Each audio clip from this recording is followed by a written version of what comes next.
இந்த operation Sindoor நரேட்டிவ set பண்றதுல மீடியாவுடைய பங்க நீங்க எப்படி பாக்குறீங்க? இப்பவும் இந்த பார்லிமென்ட் டிஸ்கஷனுக்கு அப்புறமும், ஆப்போசிஷன் இவ்வளவு ஸ்ட்ராங்கான கேள்விகள எழுப்புனதுக்கு அப்புறமும், இது போன்ற கேள்விகள வந்து மீடியா தரப்புல இருந்து எதுவுமே எழுப்ப மாட்டேங்கிறாங்களே! மீடியாவுடைய ரியாக்ஷன் எப்படி பாக்குறதுன்னா?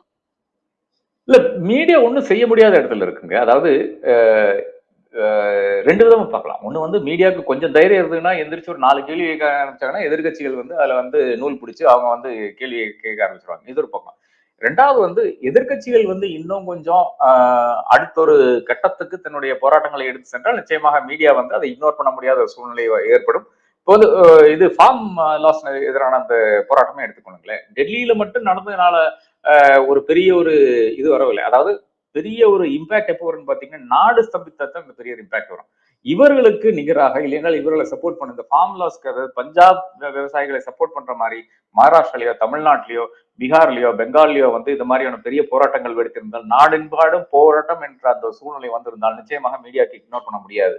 மீடியாக்கு இக்னோர் பண்ண முடியாத ஒரு காரணத்தால் வந்து அரசியல் கட்சிகளும் இப்போ இன்வால்வ் ஆகக்கூடிய ஒரு சூழ்நிலை வருகிறது. அப்போ ஒரு நேஷன் வைடு மூவ்மெண்ட் இல்லைன்னா நிச்சயமாக இதை வந்து செய்ய முடியாத சூழ்நிலை தான் இருக்கிறது. ஆனா இன்னைக்கு இருக்கிற மோடி என்பது எனக்கு ரொம்ப ஒரு ஒரு வீக் மோடியாகத்தான் எனக்கு வந்து தென்படுகிறார். ஏனென்றால் இந்த வைஸ் பிரசிடென்டுடைய அந்த ரிமூவல் ஆனாலும் சரி, அதை ஒட்டி வருகின்ற பல விஷயங்கள் ஆனாலும் சரி, இப்போ வந்து யூஸ்வலா 3 மாசத்துக்கு அப்புறம் அவர்கள் வந்து they were force to do this discussion. இல்ல எனக்கு அது மிக தெளிவாக தெரிகிறது.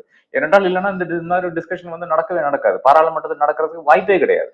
அப்படி இருக்கிற ஒரு நிலைமையில் கூட நடக்கிறது. எனக்கு வருத்தம் என்னவென்றால் நம்மளுடைய மேஜர் இன்ஸ்டிடியூஷன்ஸ் வந்து அது இப்ப அனைவரும் பிரஸ பத்தி சொல்லுவாங்க. சுப்ரீம் கோர்ட் என்ன செய்து கொண்டிருக்கு இல்லையா? பீகார்ல ஒரு எஸ்ஐஆர் நடந்து கொண்டிருக்கிறது. அதற்கு வந்து இவர்கள் என்ன சொல்லிக் கொண்டிருக்கிறார்கள் நாம் பார்த்து கொண்டுதான் இருக்கிறோம்.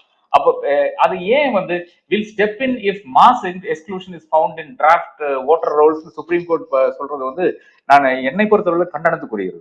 அப்போ எல்லாம் டிலீஷன் பண்ணவர்கள் நான் வந்து சொல்றேன் அப்படின்னு சொல்றது ஒரு சுப்ரீம் கோர்ட்டினுடைய ஒரு அணுகுமுறையா இருக்கும்போது நிச்சயமாக வந்து கவலைக்குரிய ஒரு விஷயமா தான் இருக்கிறது.